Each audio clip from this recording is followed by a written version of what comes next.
بسم اللہ الرحمن الرحیم۔ السلام علیکم۔ I am professor Waseem Iqbal. عزیز طلباء، آج ہم چیپٹر 5 کا لیکچر 5 ڈسکس کرنے جا رہے ہیں، جو کہ متعلق ہے پاکستان میں عام تصور تعلیم کے حوالے سے جو نظام تعلیم طے کیا گیا ہے اس سے متعلق یہ لیکچر ہم آج پڑھیں گے۔ اور اب ہم چلتے ہیں اپنے بورڈ کی جانب۔ جی تو عزیز طلباء، ہم باقاعدہ آغاز کرتے ہیں اپنے لیکچر کا۔ تو بیٹا آپ کو لیکچر شروع کرنے سے پہلے میں یہ بتا دوں کہ یہ جو ٹاپک ہے یہ اپنی اہمیت کے اعتبار سے ایک شارٹ کوسچن، ایک مختصر سوال ہے، اور اس میں سے جو ہے وہ ڈیفینیشنز عام طور پر پوچھی جا سکتی ہیں، یا پھر ایم سی کیو سے ریلیٹڈ معلومات جو ہے وہ اس میں سے پوچھی جائے گی۔ عام طور پر آپ دیکھیں کہ اس میں جو ذکر کیا گیا ہے چیزوں کا، جن میں نیم رسمی تعلیم ہے یا پھر رسمی تعلیم ہے یا غیر رسمی تعلیم ہے، یہ بنیادی طور پر اس میں کوئی اتنی زیادہ معلومات نہیں ہے جس پر جو ہے تفصیلی سوال دیا جا سکے۔ تو یہ ہمیں امید ہے کہ ایگزامینر اس میں سے جو ہے وہ صرف مختصر سوال یا پھر کوئی ایم سی کیو جو ہے وہ بنانے کی طرف توجہ کرے گا۔ تو ہم باقاعدہ آغاز کرتے ہیں اور دیکھتے ہیں کہ عام تعلیم سے مراد کیا لیا جاتا ہے۔ عام تعلیم سے مراد ایسی تعلیم ہے جس کا اہتمام جو ہے اسکولوں، کالجوں اور دوسرے تعلیمی اداروں میں کیا جاتا ہے۔ اس کے ساتھ ساتھ جو ہے اس تعلیم کو حاصل کرنے کے بعد کوئی شخص کسی فن کا ماہر نہیں بنتا، ٹھیک ہے، اور سائنس اور پیشہ ورانہ تعلیم کے علاوہ جو بھی تعلیم حاصل کی جاتی ہے عام لفظوں میں اسے عام تعلیم ہی سمجھا جاتا ہے۔ یہ تعلیم بنیادی طور پر آپ کو پتہ ہونا چاہیے کہ خواندہ ہونے کے لیے ضروری ہوتی ہے۔ مراد اگر کسی ملک کے اندر پڑھے لکھے افراد کو جانچنا ہو تو یہ عام تعلیم سے ہی جانچا جاتا ہے۔ پاکستان میں جیسا کہ ہم پہلے ذکر کر چکے ہیں کہ پاکستان میں جو خواندہ افراد ہیں ان کو جانچنے کے لیے جو بنیادی طریقہ کار رکھا گیا ہے کہ کوئی شخص اردو کو روانی سے پڑھ سکے، اخبار کو پڑھ سکے، اپنا نام لکھ سکے، اور اسی طرح بنیادی معلومات تک اس کی اردو زبان میں اگر رسائی ممکن ہو سکے تو وہ پاکستان کے اندر خواندہ سمجھا جاتا ہے۔ اسی طرح بیٹے عام تعلیم جو ہے وہ matric, F A, B A, M A کی تعلیم جو ہے وہ شمار کی جاتی ہے، اور اس سطح پر جو ہے وہ کوشش کی جاتی ہے شہریوں کو ہر ملک کے اندر کہ ان کو خواندہ بنایا جائے تاکہ ملک کے اندر خواندگی کی شرح کو بڑھایا جا سکے۔ آپ یہ دیکھیں کہ جس ملک میں ناخواندگی ہوتی ہے، الٹریسی ہے، تو ایک بہت بڑا خطرہ ثابت ہوتی ہے۔ وہ خطرہ کیسے بنتی ہے اس کو ہم جانچتے ہیں کہ پاکستان کے تمام بچے جو ہیں وہ اسکولوں میں داخل نہیں ہوتے، اور بدقسمتی سے جو بچے اسکول داخل ہوتے ہیں ان میں سے تقریباً 50% جو ہیں وہ اپنی ابتدائی تعلیم مکمل کرنے سے پہلے ہی اسکول چھوڑ دیتے ہیں، اور یہ ایک بہت بڑی الارمنگ سچویشن ہے۔ آپ یہ دیکھیں کہ اگر کسی ملک کے اندر 50% بچے ابتدائی تعلیم ہی مکمل نہ کر سکیں تو کیسے اس ملک کے اندر شرح خواندگی میں اضافہ کیا جا سکے گا۔ اسی طرح آپ یہ دیکھو بیٹے کہ ابتدائی تعلیم سے ہم مراد کیا لیتے ہیں، اس کو ہم ڈیٹیل میں ڈسکس کر چکے ہیں۔ پہلی سے 8ویں تک کی تعلیم جو ہے وہ ابتدائی تعلیم کہلاتی ہے، اور پاکستان کو اس ضمن میں کیا کرنا چاہیے کہ کریا کریا گاؤں گاؤں اسکول بنائے جائیں، مدارس بنائے جائیں۔ اسی طرح جو ہے وہ ہر شہری کو بنیادی تعلیم فراہم کرنے کی کوشش کی جائے تاکہ ملک سے ناخواندگی کو دور کیا جا سکے۔ آپ یہ دیکھیں کہ ناخواندگی ایک ناسور کیوں بن جاتا ہے۔ آپ یہ دیکھیں کہ یہ ایک بہت بڑی رکاوٹ بنتا ہے کسی بھی ملک کے اندر ترقی اور خوشحالی کی راہ میں، اور وہ رکاوٹ کیسے بنتا ہے۔ آپ یہ دیکھیں کہ بیٹا جب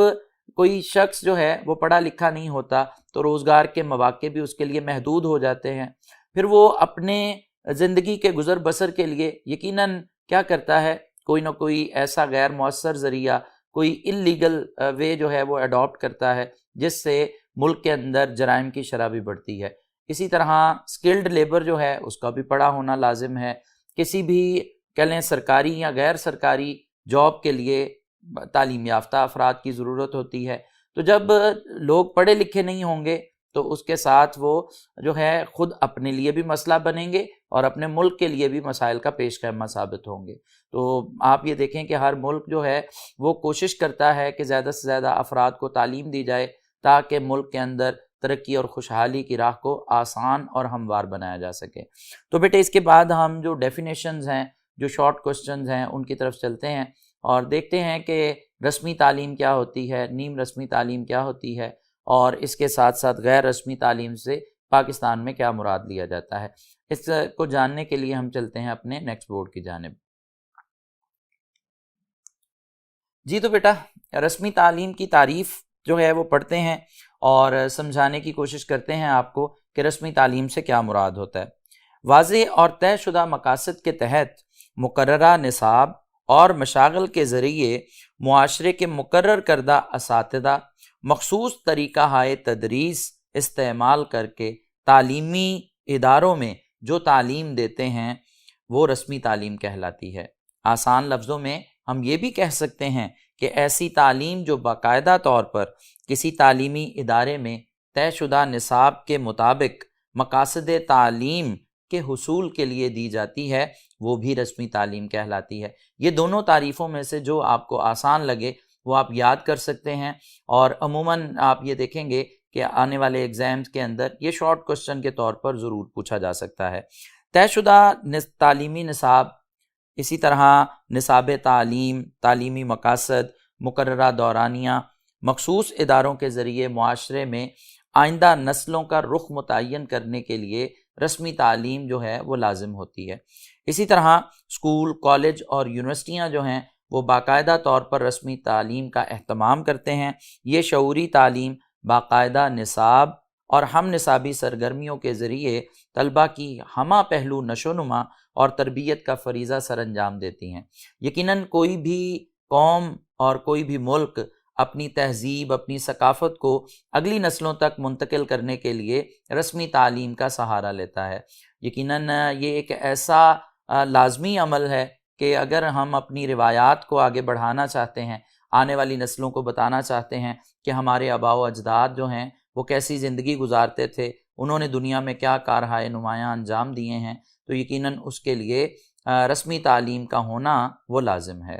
اس کے بعد بیٹے نیم رسمی تعلیم جو ہے وہ کیا ہے، اس سے کیا مراد لیا جاتا ہے؟ اس میں بنیادی پوائنٹ میں نے آپ کے وائٹ بورڈ پہ لکھے ہیں۔ باقاعدہ تعلیمی اداروں کا قیام اس میں عمل میں نہیں لایا جاتا،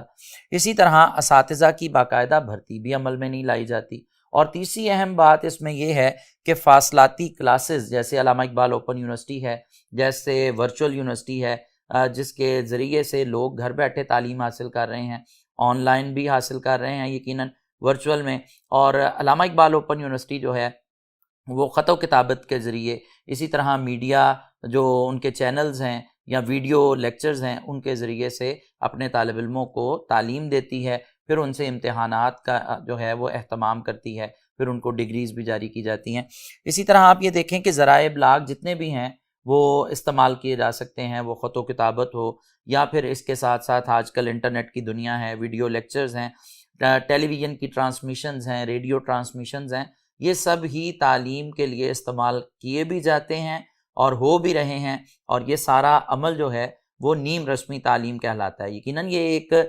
باقاعدہ نظام کے تحت چیزیں چل رہی ہوتی ہیں، لیکن ان میں کس چیز کی کمی ہے؟ کوئی باقاعدہ طور پر کوئی بلڈنگز عام طور پہ نہیں جو ہے وہ متعین کی جاتی، باقاعدہ اساتذہ بھرتی نہیں ہوتے، اس وجہ سے اس میں ایک کہہ لیں کہ رسمی ہونے کے ساتھ ساتھ کچھ کمیوں کے ساتھ جو ہے یہ تعلیم جاری رہتی ہے، اسی وجہ سے اس کو نیم رسمی یا سیمی فارمل جو ہے ایجوکیشن یا نان فارمل ایجوکیشن کے نام سے جانا جاتا ہے۔ اسی طرح بیٹے آپ دیکھیں کہ ٹیوشن سینٹرز اور اکیڈمیز بھی اس کی جو ہے وہ مثال ہیں، ان کے ذریعے سے معاشرے میں طلباء کو تعلیم دی جاتی ہے، اور خاص طور پر اس سے وہ لوگ مستفید ہوتے ہیں جو تعلیم بالغاں، یعنی مراد کے جو لوگ اس عمر سے گزر چکے ہیں جو تعلیم کی عمر ہوتی ہے اور وہ کسی جاب سے منسلک ہیں یا کسی اور معاملے کی وجہ سے وہ اپنے بچپن میں تعلیم حاصل نہیں کر سکے،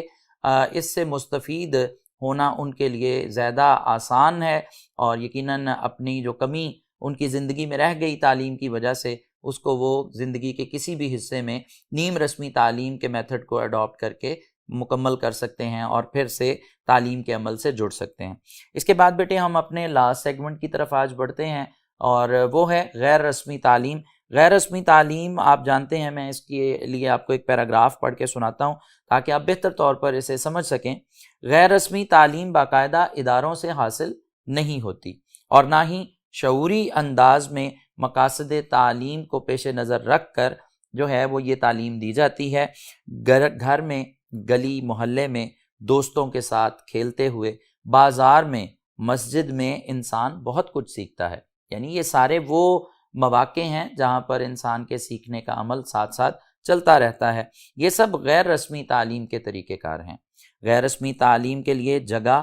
وقت اور نصاب کا تعین نہیں ہوتا، اور یہ عمل بچے کی پیدائش سے ہی شروع ہو جاتا ہے۔ یقیناً جیسے آپ صلی اللہ علیہ وآلہ وسلم کا فرمان ہے، جو میں نے تحریر بھی کیا ہے بورڈ پر، کہ علم حاصل کرو مہد سے لاحد تک، یعنی ماں کی گود سے تعلیم حاصل کرنا شروع کرو، اور جب تک انسان جو ہے وہ قبر میں نہیں پہنچتا اس وقت تک اس کا تعلیم سے تعلق جڑا رہنا چاہیے۔ آپ صلی اللہ علیہ وآلہ وسلم بھی یہ خواہش کیا کرتے تھے کہ یا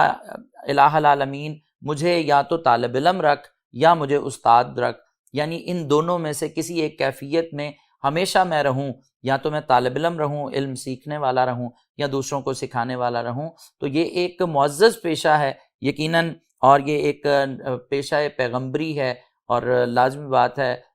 اس کو جاری رکھنا ضروری بھی ہے، اور انسان کی اپنی ذات کی نشو و نما کے لیے بھی، اپنے معاشرے کی نشو و نما کے لیے بھی، ماضی کو آنے والی نسلوں تک منتقل کرنے کے لیے بھی تعلیم کا عمل جو ہے وہ لازم ہے، اور اسی میں ہی معاشروں کی بقا ہے، نسلوں کی بقا ہے، اور اسی کی وجہ سے ہی آج جو ہے وہ اپنی انسانیت کے معراج یعنی ترقی کی معراج پر نظر آتا ہے، اور یہ سب کچھ تعلیم کے مرہون منت ہے۔ اسی طرح آپ جانتے ہیں بیٹا کہ انسان کی سب سے اولین درسگاہ جو ہے وہ اس کا گھر ہوتا ہے، ماں کی گود ہوتی ہے، جہاں سے انسان سیکھنا شروع کر دیتا ہے۔ گھر اور خاندان کے بہت سے رسم و رواج انسان خود بخود سیکھ جاتا ہے۔ لازمی بات ہے، جب دیکھتا ہے اپنے بڑوں کو کچھ کرتے ہوئے کہ میرے بڑے جو ہیں وہ اپنے بڑوں سے کیسے بات کرتے ہیں، وہ اپنے چھوٹوں سے کیسے بات کرتے ہیں، اگر وہ مرد ہیں تو خواتین کے ساتھ کس طرح احترام سے پیش آتے ہیں، اگر وہ خاتون ہے تو وہ دیکھتی ہے کہ خاتون مردوں کے ساتھ کس طرح سے عزت و احترام سے پیش آتی ہیں۔ تو یقیناً یہ سارے معاملات کو انسان بچپن سے سیکھنا شروع کرتا ہے۔ اور آپ دیکھیں کہ غیر رسمی تعلیم میں عام طور پر ہم دیکھتے ہیں کہ کاشتکار کا بیٹا اپنے والدین کا ہاتھ بٹاتے بٹاتے وہ کاشتکار بن جاتا ہے، لوہار کا بیٹا جو ہے وہ اسی طرح اسی عمل سے گزرتے ہوئے وہ لوہار بن جاتا ہے، ترخان کا بیٹا لکڑی کا کام کرتے کرتے اپنے والد کو دیکھتے اس کے ساتھ ہاتھ بٹاتے وہ جو ہے وہ ترخان بن جاتا ہے، وہ کاریگر بن جاتا ہے۔ یہ سب جو ہے وہ غیر رسمی تعلیم ہے، اور اس میں مقاصد کا تعین بھی نہیں ہے، اس میں نصاب کا تعین بھی نہیں ہے، اس میں درسگاہ کا تعین بھی نہیں ہے۔ یہ انسان ساری زندگی اپنے مشاہدے سے، اپنے تجربے سے، اپنے عمل سے اور دوسروں کو دیکھتے ہوئے یہ تعلیم جو ہے وہ ہر لمحہ سیکھتا رہتا ہے۔ اسی طرح اس میں ایک اور اہم بات یہ ہے کہ غیر رسمی تعلیم کے اندر امتحانات کا انعقاد بھی نہیں ہوتا، کوئی باقاعدہ ڈگری بھی جاری نہیں کی جاتی۔ انسان کا عمل، انسان کا سگڑ ہونا، انسان کا بہتر طور پر اچھے کردار کا مالک ہونا، اپنے کام میں مہارت رکھنا ہی اس کے لیے ڈگری کا درجہ رکھتا ہے۔ اسی طرح آپ یہ دیکھو بیٹے کہ غیر رسمی تعلیم جو ہوتی ہے،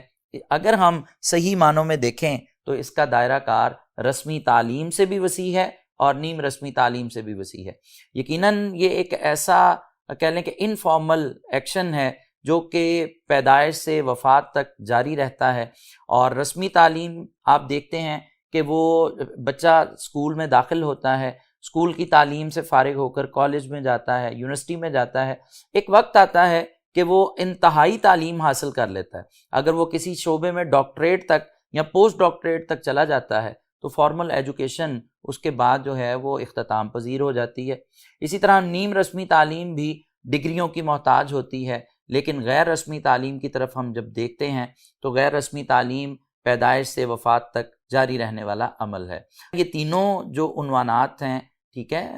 رسمی تعلیم، نیم رسمی تعلیم اور غیر رسمی تعلیم، یہ شارٹ کوسچن میں زیادہ اہم ہے۔ اور اسی طرح ایک شارٹ کوسچن ہم نے ابتدا میں بھی پڑھا کہ عام تعلیم سے مراد کیا لیا جاتا ہے، یا پھر ایک شارٹ کوسچن یہ بھی اس میں بن سکتا ہے کہ ناخواندگی دنیا کے لیے، معاشرے کے لیے، ملک کے لیے، قوم کے لیے کس طرح سے ایک خطرہ ثابت ہو سکتی ہے۔ اس پر بھی ہم نے کوشش کیا کہ آپ کو تھوڑی سی آگاہی دیں، اور یہ ایک بڑا ہی جنرل ٹاپک ہے جس کو آپ بہت آسانی کے ساتھ اپنے الفاظ میں سمو سکتے ہیں، آپ لکھ سکتے ہیں۔ اور میں اس حدیث کے ساتھ اب بات کو مکمل کرتا ہوں، اور یہ بھی غیر رسمی تعلیم پر ہی دلالت کرتی ہے۔ آپ صلی اللہ علیہ وآلہ وسلم کا یہ فرمان کہ دانائی کی بات مومن کی گمشدہ